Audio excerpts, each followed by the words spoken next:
great big cup, and hello. Welcome back to another episode of the Gilmore Way Podcast. I'm Laura. And I'm Kate, and this week we're picking up the thread from last week's episode about Luke finding out he's a dad by talking about their relationship and some of his best and quote-unquote worst parenting moments. Spoiler alert, there's not a ton of worst moments, but, for the most part, we thought he did a pretty good job, so... Yep, but before we get into it and start highlighting those, this is just your friendly reminder that this is a spoilers all podcast. We will be talking about anything and everything from the show. So if you haven't seen it, go back and binge it and then come join us for this conversation. And if you could please remember to do all of those YouTube things for us, please like this video, subscribe to our channel, share our content with any GG family and friends that you have who just love the show as much as we do. We always appreciate all of that support that we're given. On a separate note, if you do hear a cat at some point in the background of this episode, sorry, not sorry. The zoomies can happen. We make no apologies for that, but just fair warning on that as well. Yeah, sometimes I think our podcast doesn't have enough cats. Yeah, one of these days I think we'll purposefully have him make a guest appearance. It's not going to be this episode, but we'll get there. We'll get there. All right, so if you haven't seen our episode from last week, you should probably go watch that first because we did a little bit of groundwork in terms of like how we felt about the storyline overall. And we talked about sort of his quote unquote fatherly role for Rory and more directly for Jess. This week, obviously, we're going to focus a little more on specifically his actual relationship with April. But I have another question that we didn't quite address the first time, like last week. Do you think that April was planned from early on? Like, is that why you think we got Luke sort of being able to test out his parenting skills by having Jess come in? Or do you think that like, she really was just brought in to spice things up and be outrageous and throw a real wrench in things for Luke and Lorelai? Like, do you think that they had a fatherhood arc planned for Luke from early on? Not with April, no. I really think this was something that just came out of the woodwork. Maybe even if it wasn't something that was, formulated or in the back of Amy and Dan's mind from season 1, maybe like, as we start getting into 3 and 4 in the writer's room, they start pitching this idea of like, well, what about this? Let's explore this avenue. And then they decide to go with it. Again, we've talked about this. I think it was just a plot device to create drama and strife within Lorelai and Luke's relationship when you could have done it so many better, like in so many other and different and better ways. But no, I don't foresee this. I don't think this was something that was just planned from the get-go. I really think it was just something that was speculated on, formulated. They decided to do it and run with it. And then it really just did come out of even like a writer's room, like just left field. Fair enough. I mean, the whole Jess of it all gives me a pause. And the fact that they had that pregnancy scare for Lorelai in season 5 as well. I'm like, are they trying to get us to buy into the idea that Luke could have a more like direct role in parenting a child somewhere along the way? So I think they had maybe come up with wanting to give him more in the sense of that direction. But yeah, I also think that April, as she came to be, probably wasn't something from the very, very beginning. Yeah. And I mean, I'm glad that we get what we get from her. We've said this before. It is nothing on Vanessa because she is spectacular. She brought so much to the role. She's a great actor, wonderful human being. We met her last fall at FanFest, and she is just an awesome person to be around. And so I love how she portrayed April. But again, this was just something where I would have loved to see different parental arcs with Luke. I would have loved to have seen him explore his relationship more with Jess. Even as Jess perhaps, just goes to college even in like his 20s and starts just working on a career path. Even if the season 5 pregnancy scare had been something that actually like was not a scare and like there's actually now a biological child of Luke's that comes into the picture with Lorelai, seeing him parent like a newborn child, which would have just been, I think, really entertaining and amusing. And and seeing Luke try to figure, that out, and like the 3 a.m. diaper changes, and just it's crying. Like, I don't know what to do with it. It's crying. Make it stop. Like, what does it want? I just think there are different ways that we could have explored that. It didn't have to be April. It didn't have to be, just this preteen girl that's now showing up because your mom was just a complete jerk and hid your existence for so many years. I just wanted something different, and I wish we would have gotten it. But here we are. Yeah. And we talked a little bit about him as a father figure for Rory as well. And this is something I didn't say last week, but goes along with that theme. It's like, you're right. Luke wasn't there for the 3 a.m. feedings and the diaper changes and all of that. And it's like, I know that's not the only way to be a father figure. There are other more indirect or abstract roles that men can play in the lives of children. But it's one of those things where it's just like, he really didn't like participate in the rearing of Rory in such a way as for me to want to call him a true father figure. I don't know that he did enough in that regard for my personal like bar. And it's like, if you're considering Luke a father figure to Rory, I feel like the bar is in hell, if that is what we demand of fathers or father figures, like to live in the town and be the guy who serves you breakfast and like fixes the banister every so often and shows up to a birthday with a present. Like, if that's the bar, I mean, I know Christopher doesn't always make that bar necessarily, and we've had a whole conversation about him where we give him some grace, but it just, I think it maybe it undersells the importance of a father figure and of having both of your parents present by not holding it to a higher standard, by not expecting more, and by saying, oh, what a great father figure you are. You did the bare minimum. Congratulations. You're so great. Yeah, and that's not a good message to send to anyone watching the show either, not even for like men who are fathers or prospective fathers, or even just, women who are just co-parenting with, a guy.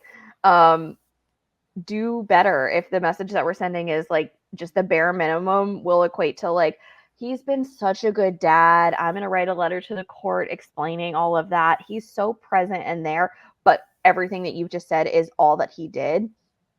Oh no. Oh no. Yeah. He's, again, it's nice to have his presence. It's great. He's a nice guy to have around. The bar is in hell. Yeah. But I feel like I had another thought, and then I had another thought, and then I got a notification. It distracted me, and I totally forgot where I was going with that train of thought. Maybe it will come back to me eventually. But in the meantime, were you going to say something else? Oh, no, I was just going to say that I'm surprised that you even place the bar in hell and allow for its existence. And that you think it's even there. So, yeah, fair enough. Oh, I think that's what I was going to say. I was just going to say, I think we underestimate fatherhood, and we assume that men are useless and, that they don't have as strong of a bond with children. And I think we need to do better in regards of like treating men like capable parents and not letting them fall into learned helplessness, training like and educating boys to be sensitive, empathetic, supportive men who can become good fathers, just sort of like emphasizing the role a little bit more, because it's still very clear that mothers, regardless of whether they work, are held to a higher standard when it comes to parenting and in the workplace, of course. And also, they take on more of a share of the household labor, including child rearing. And if we really want to be a more equal society and emphasize how important parents are, especially now that we sort of have this body of psychological research about the importance of parental figures and how we're raising our kids, I think we need to do better at including men in that as well if we want more parity across the board with people. Yeah, I would agree. we shouldn't be and I mean it goes both ways, but just because I can't talk, this is what's going to start happening, specifically because we're addressing fatherhood. We need to not give men hall passes if they're not living up to the expectations that we have for them, or they're not doing enough or being enough for their child. That is something that needs to be addressed. Again, that goes both ways. We need to hold mothers to the same sort of accountability, but we need to expect that, if a dad is voluntarily choosing to be a part of his kid's life, you need to meet the bar. And trust me, the bar is not in hell. It's a bit higher than that. So just reach for it and get it. But we need to not excuse a lack of care or consideration just from a gender perspective. Exactly. All right, let's move into the actual relationship between Luke and April, because I think there are some really tender, beautiful moments in here. Let's start from the beginning. One of my favorite moments, I think, actually comes in The Prodigal Daughter Returns, where Luke goes to Martin Van Buren Middle School and finds out that this kid who came to the diner and stole his hair and wore a ridiculous helmet is actually his daughter. And he's, the fact that he followed up on this is a good thing. The fact that he sort of started embracing it immediately. He sort of backtracks on that a little bit, which we'll get to in a minute. But I like that he went down there and he got the confirmation. He got the question answered for himself, and he's talking to her. And I think my favorite part is where he's like, "I'm a little overwhelmed here," and April's like, "You want a Capri Sun?" And then she offers him her stool because he's like so verklempt and needs to sit down. That's just the sweetest. I just love that moment. Yeah. I will say that's 2 thumbs up for me, that he cared enough to go down and actually realize, like, oh, hey, out of the 3, guess it's me, guess I'm the one.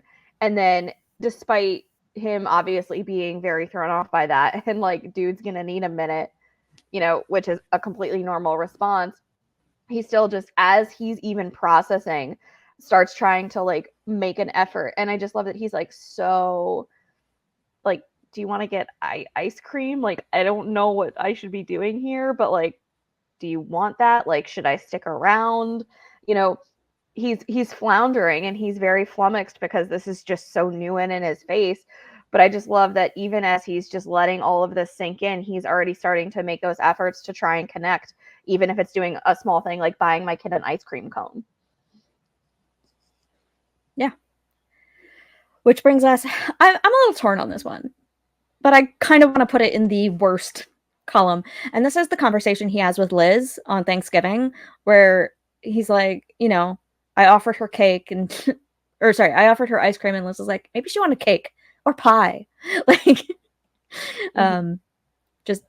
and he's like, it's not about what I offered her. She didn't have any interest, that's the thing. Why should I feel burdened? I mean, they're not reaching out, neither one of them. So why should I? The girl's got her life. She seems very well adjusted, a little weird, but thriving. Anna's got her life. I've got my life, I shouldn't worry about this. I mean, why should I? There's no reason to. And so kind of red flag number 1, he goes to Liz first. I get wanting to tell Liz early on, but the fact that he's not doing it with his life partner that he should trust implicitly, he has to go sort of unburden himself to his sister. And his initial reaction is, well, like, they didn't ask for anything, so should I step up?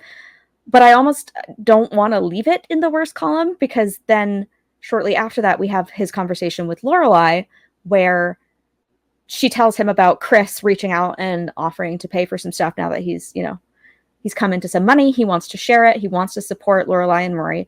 And Luke has this sort of 180 where he's like, he's her dad. If he's got something, he should be sharing it. Good for him. He's gone most of the time, so he owes you. I'm glad he's doing it. He's doing what a dad is supposed to do. He's taking care of his kid.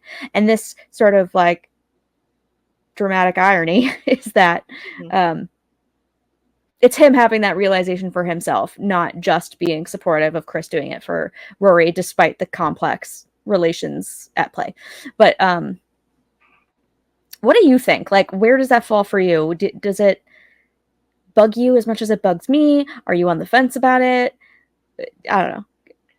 Let me hear it. I don't think it bugs me as much as it bugs you because, again, we've talked about how the Lorelai and Chris situation is very different from the Luke and Anna situation. Chris knew about his child, from the time that Lorelai got pregnant. So he had, months and years not only to like process it and sink it and let it sink in, but like he knew of his child's existence. He was always, able to come and visit if he wanted to. The door was always open if he wanted to come through it, and see Rory, call her, send a birthday present. I don't want to make too many excuses for Luke here because, again, we shouldn't. But this is a very still new situation for him that he's trying to wrap his head around. So I don't think it's that he doesn't care or doesn't want to reach out or be involved. But the question of should I even, I think it's just him saying, well, what if I'm met with resistance? What if I'm met with hostility and bitterness, which is what we get from Anna at the end of the day, most of the time anyway. So I can understand where he just doesn't know what to do, but it's not stemming from a lack of care. It's just because he genuinely, I think, is questioning, what is best? If I get involved, is it going to be harmful to April? What if she doesn't want me around? What if she is just thinking, I don't really need my dad, I don't want to have this relationship. Obviously that's not how it plays out, but I think it was just stemming from just him even questioning, what is best here and what do I do? Because I'm still trying to wrap my head around my child's existence and contend with that, but also just question whether or not my involvement is going to be negative or positive. Those are really excellent points. Very well said. So I'm going to take it out of the worst column and put it in like a third different column where it's more just like, I don't know, factual emotional processing. I don't have a title for that. Yeah. I feel like I can't rightly put it in the best column, even though you make excellent points about it's good that he's considering the impact it might have. I don't know that it belongs in either category. Let's put it that way. Fair enough. But you make compelling arguments, so I'm with you there. Well done. Which I guess brings me to my next point where it's like a best column. I feel like it's the bridge that gets us here, maybe. I do like that he did decide to step up, that he did want to be involved. He saw her website and was like, I want to know this kid. And he starts out by going to Anna and saying, let me help, let me chip in, let me pay you back for stuff. I'm not talking about contact, which he eventually sort of is like, no, I want contact. And both of which I think are good things. But he offers initially just some financial contribution just to make sure everybody's comfortable. And then ultimately decides he does want a relationship with this kid. And I think that's nice. Yeah, I would also give that 2 thumbs up and put it in the best column as well. He could have just said, no, thank you, I'm not really interested. Which would have been, his right. But now that April had, gone through the efforts of, reaching out to make that initial contact, that it seemed like she was going to be interested in having, some sort of, relationship with Luke moving forward. We don't know what that's going to be like yet, but obviously that's something that she is desiring. And so I think it is really sweet to just, have Luke just say I do want to get to know her better. She seems like she's really intelligent. He highlights that at the science fair when he's like, well, all this, you must be smart. He's seeing all of the really good qualities in his daughter that I think he's just, wanting to know better so he can have a better love and appreciation for her.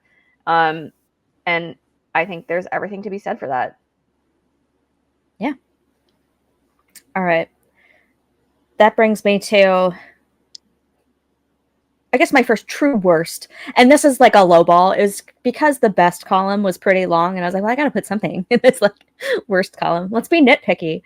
It's what we do here. The fact that their first time sort of hanging out was at a park in January.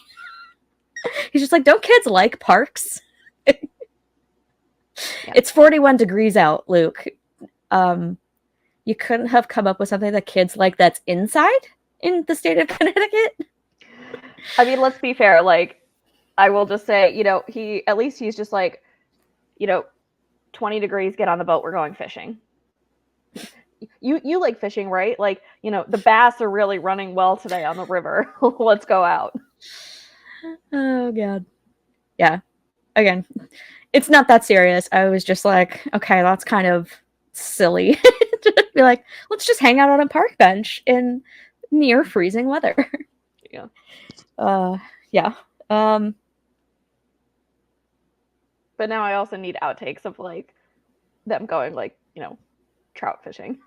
And April just being like, well, at least she like brings a book on like, what's good in this river this time of year. She'd probably actually do her homework on it. She'd be like Rory in Lorelai Out of Water, where Rory's like, we're going to learn how to fish using books. Yeah. Just ridiculous. Okay. Another worst I had on my list was not telling Lorelai and trying to cancel the diner plan last minute because he's worried that Lorelai's going to stop by. And then he lies to Anna in the process about like why he doesn't want her there, and Anna has to confront him being like, this isn't how this is going to work. You're not going to make promises to my daughter that you won't keep. And I brought this up in the last episode, but it's just one of those things where I'm like, if he had just been upfront even with Anna and said, look, I haven't found a way to have this conversation with my partner yet while I process this and get to know her, and she comes to the diner a lot and I just don't want them to meet yet before we're all ready for that step, that would have been just the simplest, most perfect way to handle that. And he couldn't even say it. He couldn't even be honest about like, I'm a little nervous about her so publicly meeting me in town when I haven't told my partner yet. Yeah. I don't love it. No, I don't think it's the best either. And it's something that we said last episode too. The diner is a focal point for a lot of our Stars Hollow townsfolk. Miss Patty's obviously a regular in there. Kirk is a regular in there. If they see Luke hanging out with this kid, the question is instantly to be, well, who is she? Lorelai is just like, at some point when she eventually goes and she's like, are you Caesars? Like, what are you doing? But the townsfolk would see it and immediately just be like, well, I need to know who this is. It would take, I think, half of a millisecond to circle back to Lorelai once Kirk, Patty, whomever finds out. And now all of a sudden the whole town knows, Taylor's obviously going to have a field day with it. Eastside Tilly, the gossip queen of our community here. So I can see and understand why he's just like, let me have this conversation with my partner first. So she's hearing it from me and not hearing it from a third party. And I think that's good because it is something that he needs to tell Lorelai directly as opposed to her hearing it from somebody else. But again, it's just better communication with Anna in that moment to just explain all of that and give reasoning for it.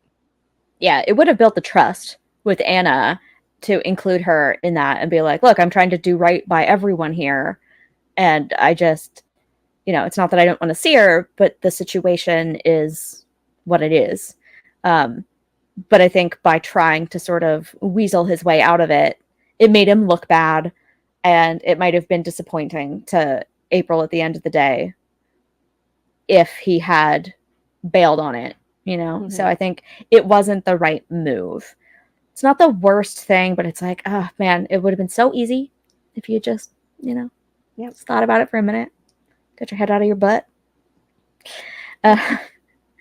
Yeah. I think the next time that I really have like a moment that stands out as a great parenting moment is when he agrees to chaperone for Philly, or well, I guess for the whole trip. They do a couple different places, but we see most of it, I think, in like Philadelphia, given the gist of it all. I like that, she reaches out to him after Anna can't go and is like, I want you to come, she trusts him enough to come and maybe not embarrass her too badly. And he spends, like a whole week with a bunch of 12-year-olds and doesn't lose his mind. And so I think that's a win.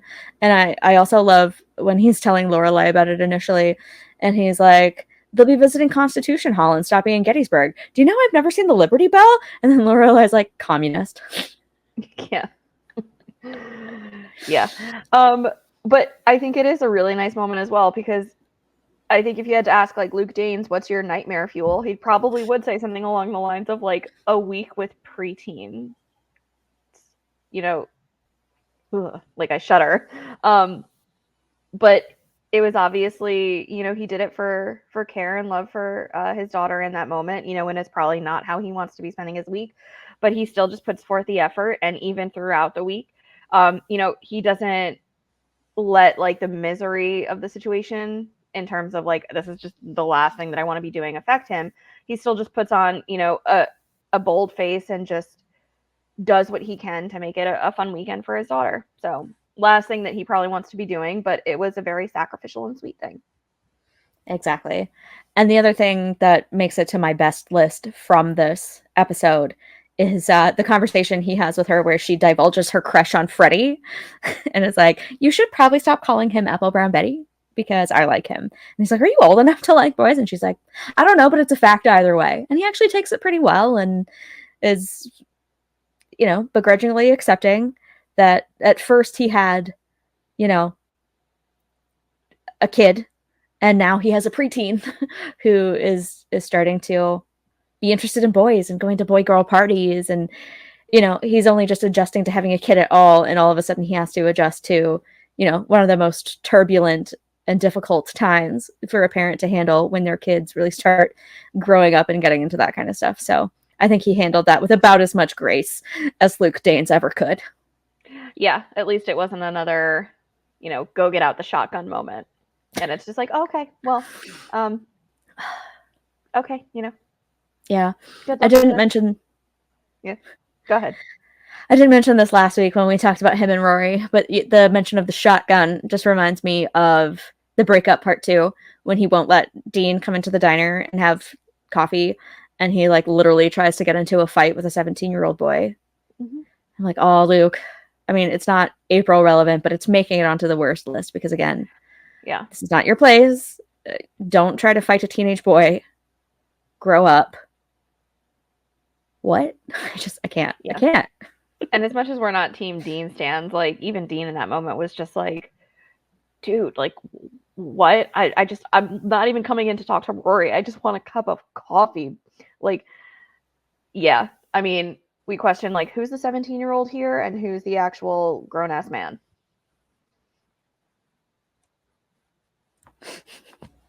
Exactly. There are some times where Luke doesn't hit that grown-ass man status for me, and I'm like, oh, seriously? Yeah. I guess the next one, we talked about this a little bit last week as well, is the party. He offers to throw her a birthday party, and it's very clear that, he does... he listens when April talks. He knows her friends. They call him Hagrid, big and lovable, and he remembers these people. He knows their names. He knows what's going on with them. He listens to all of April's stories about them and he closes down the diner for a day or a half a day or whatever it is so that he can throw this party for them.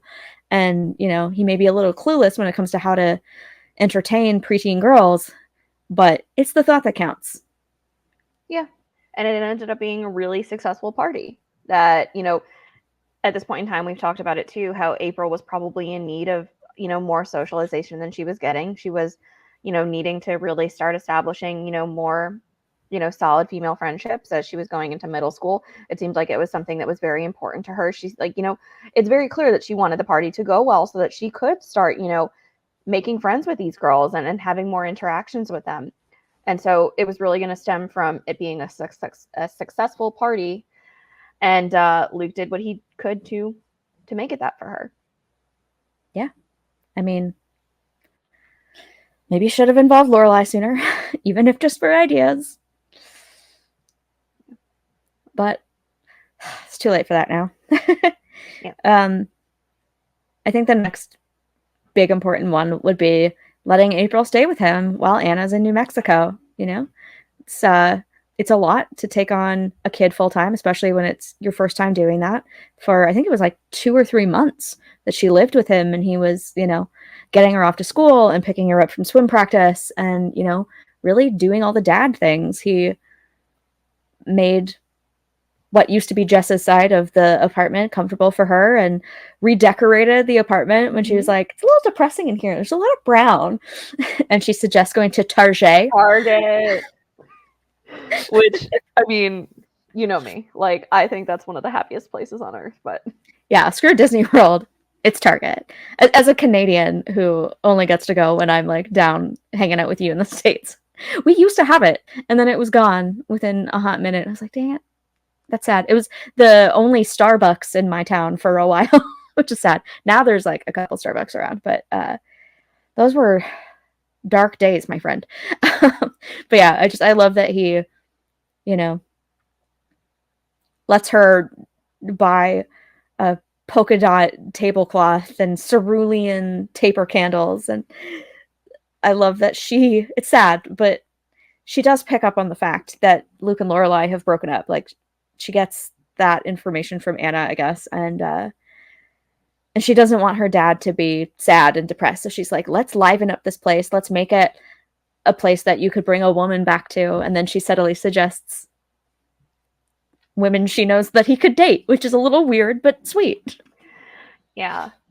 Yeah. It was just really nice too, because like I feel like Luke was very much like that was just always like his man cave, you know, his hideaway, you know, when he's not working, not interacting with people. So just to allow like his daughter to just, you know, have her own expression within the space and try and make some of it her own and be a little more comfortable for her. That's really nice as well. And I just also want to say, piggybacking off of that, one of my also, I think, best moments for me would just be the idea of like, you know, them trying to like take a boat trip together, even though that didn't end up happening. I just think the planning and the execution that he was trying to put forth in terms of, you know, having that be an event that would allow them to spend like just more, you know, adequate time together and get to know each other better was also just really sweet. Yeah, that was on my list as well for like one of the later points. Yeah, I love, well, his initial thought is Disneyland. And she's like, I can't picture you at Disney at all. And she's right. The boat trip seems a lot more up his alley. And, you know, 6 weeks on the water is that's a lot of planning to put in. So I totally agree with that one. An interesting one. I put this on my best list. I don't think it was too bad. When she tells him that the birthday party that she's planning to go to is a boy-girl party. And he's like, they're going to be kissing at this party? And she's like, ew, Dad, do not say kiss. Mm-hmm. And he kind of confronts her about it later. And he's just like, let's call it juggling. I just, you know, I don't think that you should juggle until you're ready for it. And I don't think you're ready for it. And she's like, how do you know? And he's like, because I'm not ready for it. And she's like, weird, since you're not going to be the one doing it. But, you know, just the fact that he was sort of trying to encourage her not to go too far too fast if she's not ready for it. And that maybe she is still a little too young and it could have been worse. You know, it could have been extremely... It could have been the dad with the shotgun vibes to be like, don't you go anywhere near a guy, you know? Yeah, or but just even, I'm not letting you go to this party at all. If I know that's what's going to potentially happen. You're grounded. You're staying in. Yeah. I like that he framed it in a way where it's just like, you may not be ready for that. So like, don't feel like you have to or whatever. Like, I'm not super comfortable with it. And I think you should wait a little bit longer. So I think he approached it fairly gently and non-judgmentally, mm-hmm. which is pretty good. But that, I guess, kind of brings me to... I put this on my worst list, and not because it was like a misstep on Luke's part, but I think it was more just like possibly one of the worst moments for him experientially, which is, you know, he sees that she's sick in this episode. Like, something is clearly not right. She's clutching her side. She is laying down. Eventually it's clear that she has a fever. And he realizes, thanks to calling Lorelai for some reason. I'm like, why aren't you calling Anna? Is it just because you don't want to appear like you can't handle this? But it's like, you're barely on speaking terms with Lorelai, and yet you call her. I don't know.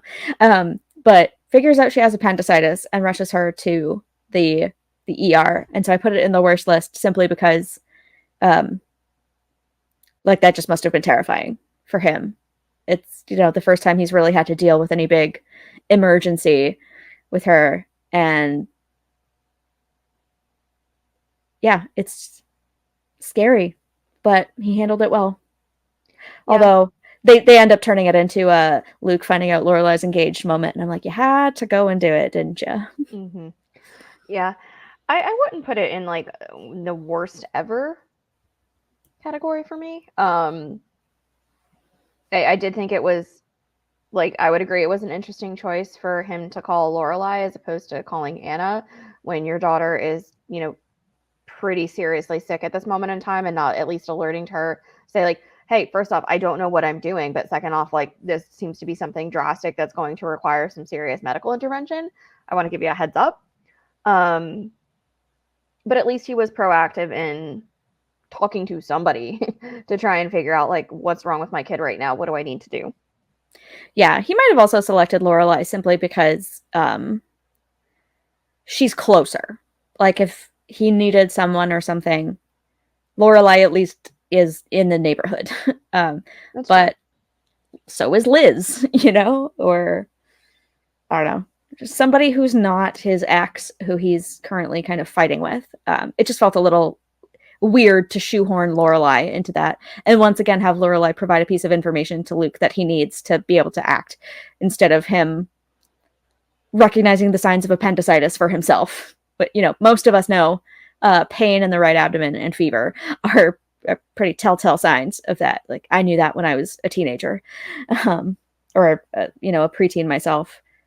So I don't know. It's just, of course, you had to go involve Lorelai, but neither here nor there.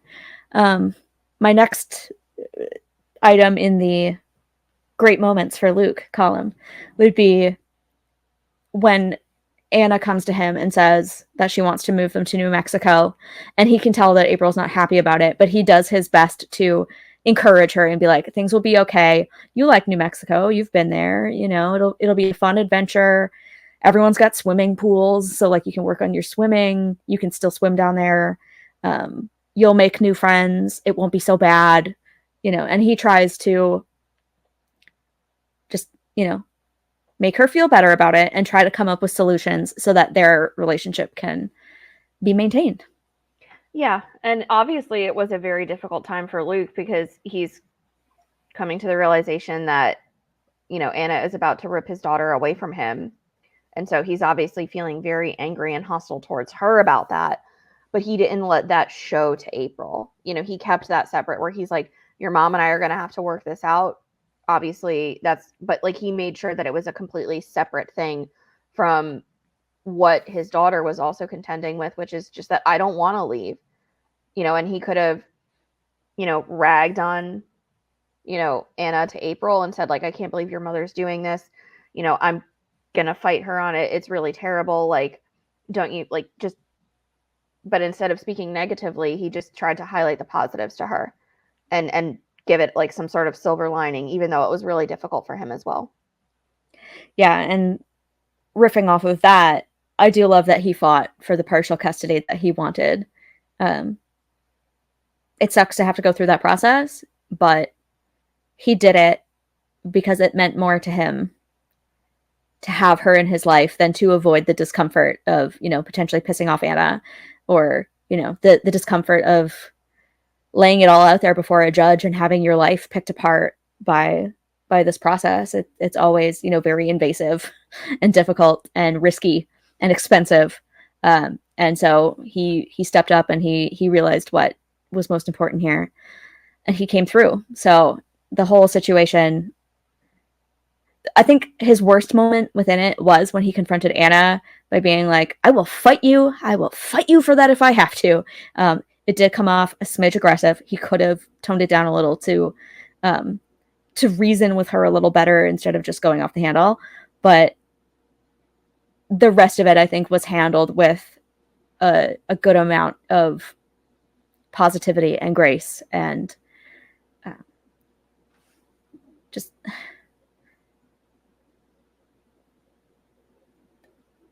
the right intentions all the way down the line. Yeah, I would agree with all of that. Very well said. Thanks. Even if it took me a second to get it out. Oh, yeah. This is just a silly one on my worst column. Obviously, we know that Anna does move them to New Mexico, and April acclimates pretty well in the end. She's like, yeah, it's not so bad. But then she gifts him the turquoise bracelet, and he actually wears it.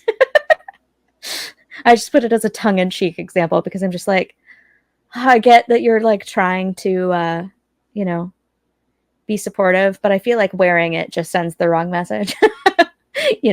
Just yeah. Sets a precedent, shall we say? Yeah. Apparently runs in the family. Not always the best gift givers. I'm just gonna say that. Yeah, it doesn't go with his style, his demeanor, his anything. Like, I'm not against dudes wearing bracelets. It's more that like that one. I'm not a fan of turquoise personally, so maybe it's just like a personal thing where I'm like, that bracelet is ugly. But it just, it doesn't go with his mountain man persona whatsoever. And I'm like, well, I get that you're just like trying to be nice to your kid, but now she's gonna keep. It's like the frogs. Where like, where Suki told Jackson that she likes frogs, and now he buys her nothing but frogs. Mm-hmm. Now April's gonna get him the matching necklace, and it will just be a cycle of lying to your kid about how much you actually like something and intend to wear it. Yeah, excellent point, and good, paralleling it with the frogs as well. So, yeah, don't do that. If there's a gentle way to say like, thank you, it's nice, don't do it again. Yeah, it's a really delicate one because it's just like, at the end of the day, it's not that serious, and he doesn't want to make her feel bad, so I get it, and it is what it is. But I think it's the lying component where it's just like, yeah, I love it, thank you. There's just something a little off about it, but at the end of the day, it's not a big deal. But next up, I have, speaking of the boat trip, the fact that he's willing to cancel it when she gets a really great opportunity to go to an important science camp that's going to be a great opportunity for her. Yeah. He probably did, have some money on the line with that trip. I'm sure there was already extensive planning that would have gone into something like that. But you made it about your kid. And we've talked about, the metrics of like what it means to be a good parent, and it means putting your kid first, and obviously I'm sure he would have really loved to have taken that boat trip. Again, it's probably annoying somewhat to have planned all of that and then just it's going to fall through and it's not going to happen. But obviously this was an event that meant a lot to his daughter. It was going to be, a very good experience for her to have, especially from an educational perspective. So yeah, right on. Good guy dad Luke moment. Yeah. This was one of those things where it was the only year that April would be eligible for that camp. And he said, we can do it next summer. He's right. Like, even if there's a little bit of a deposit lost or something, like at the end of the day, the most important thing is that April gets all of the opportunities and other things can wait. And I'm glad that he had the wherewithal in the moment to not put his disappointment on her, which is nice. You could tell that Zach was picking up on his disappointment and was trying to pick him up. And that was nice. But he never made April feel bad about it at all, which is like super clutch. And I guess kind of on that note, I would just like to point out how supportive Luke was of Zach when Zach was freaking out about Lane having their twins. So I just thought that was sweet too. Yeah, it definitely went both ways there. It's just nice to see guys supporting guys too. Like, we talk about how they need to be like more emotionally vulnerable and open. And it's especially interesting coming from Zach because you would think that's probably one of the last dudes you would get it from. But, just a very nice interaction there. I also love Gil with Zach when he's freaking out. This isn't obviously the point of this, but Gil coming in and being like, man, procreating is so rock and roll. It's the circle of life. And he's just so chill about it. To the point where he can come into band practice and comment on the breast pump they selected, just you know, maybe a little awkward, but dudes talking about breast pumps, it's a step forward if you think about it. I'm like, I'm here for this. Yeah, I agree. Yeah. And then one I added very recently and had almost forgotten about was from the revival, because, sometimes I like to scrub that from my memory. Is we find out that he pays for half of her college because she only gets scholarships for the other half. And I'm like, where's Anna in all of this? She's like not even mentioned in the revival. There's no mention of her chipping in for college or anything. And so, Luke is also talking about fronting money for April to go to Germany to spend time with some exchange students that she met. So it's just like he's still supporting her to go out of state to one of the most prestigious schools in the world. That cannot be cheap, and he's paying for half of it. So I'm like, you're living up to what you first said to Anna back in like 2006 when you said that you wanted to chip in. So rock on. I support it. Just to play devil's advocate, I would say the only thing that I might say there is just not like, again, like a worse moment, but just like how much have you been paying attention, is that, he's just very put off by like the piercings that she has, and that he just has like essentially no knowledge of just how much she's come to appreciate the devil's lettuce. Yeah. Have you been paying attention to your kid? Because this shouldn't be as surprising to you as I think it is. She's off at college. People change a lot in those years and whatnot. And if the piercing is near, like, that's what I did. Basically, I was at school for 2 weeks before I pierced my nose.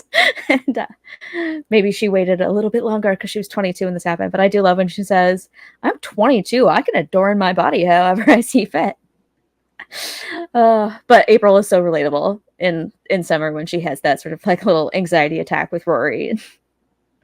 Like, it's so hard to be a college kid these days. And, she's going to go off and do a master's as well. And Luke's going to pitch in for that too. So, and my other red flag on the play, this is more on the Lorelai front, but just the fact that he keeps her so like siloed off from Lorelai. It's like, oh, Rory is yours and April is mine. And it feels like they never really like joined those aspects of their lives in any meaningful way. And that's part of the reason I throw a lot of red flags on the Luke Lorelai relationship in general, which we'll get to in a few more weeks yet.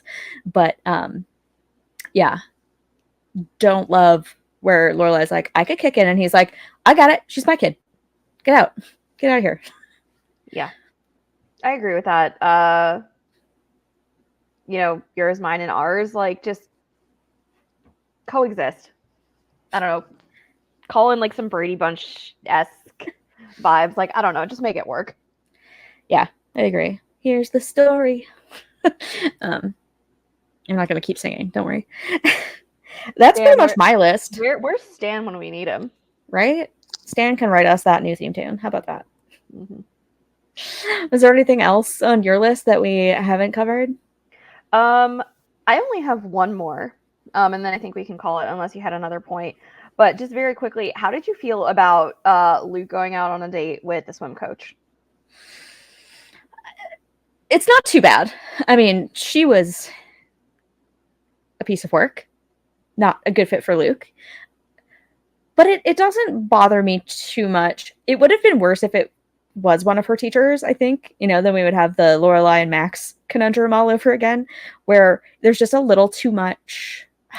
I mean, I guess it does kind of touch at a similar power dynamic because, the swim coach is the one who decides who swims when, and makes those calls about which kids to place in which heats and all of that. So it could sort of have an effect on April where if things went poorly, maybe she would lose out on the races that she wants or the styles that she wants or whatever. I would hope that wouldn't be the case.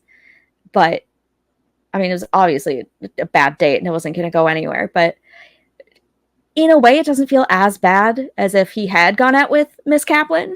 That's the one that April initially says. She's like, my teacher used to be Mrs. Johnson and now she's Miss Kaplan. Mm-hmm.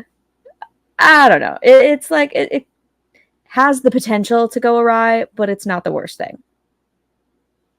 That's fair.